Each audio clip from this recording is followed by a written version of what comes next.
माँ जी आपकी बोतल। हाँ ला।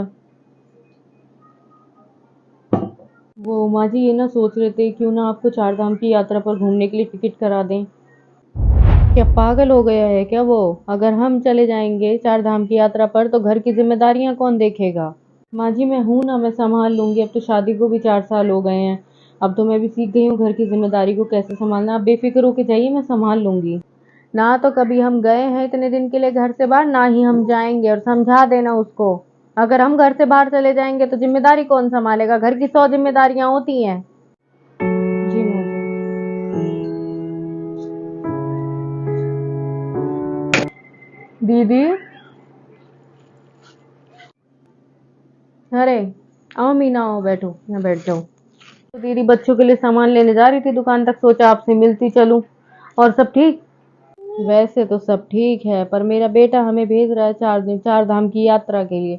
अब एक बात बताओ, अगर हम चले जाएंगे 4 धाम की यात्रा पर तो मेरे घर का ध्यान कौन रखेगा? हैं? कभी हम गए हैं नहीं, अब 2-4 दिन की तो बात है नहीं, पूरा महीना खिंच जाएगा इन सब में ही। तो दीदी इसमें क्या परेशानी है? आपकी बहू तो इतनी समझदार है, गुणी है, पूरा घर संभाल लेती है बेचारी। तो आप चले जाओ बेफिक्र होके। और दीदी रही बात दूसरी,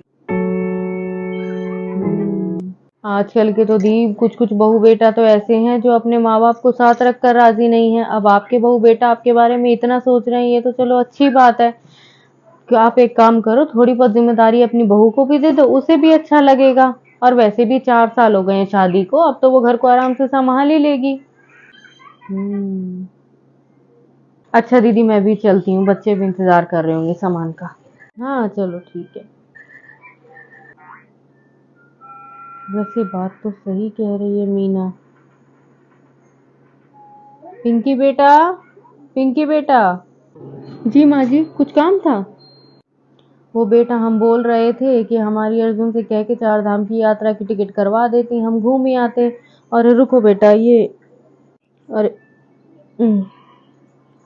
ये ला बेटा चाबियां। अब जरूरत पड़े कुछ पैसों की तो लॉकर में से निकाल लेना। तुम्हें भी जरूरत पड़ेगी पैसों की तो निकाल लेना उसी से, ठीक है? टेंशन मत लेना और ध्यान रखना घर का। ठीक है माँ जी, आप बेफिक्र होकर जाओ, मैं घर की जिम्मेदारी अच्छे से संभालूंगी।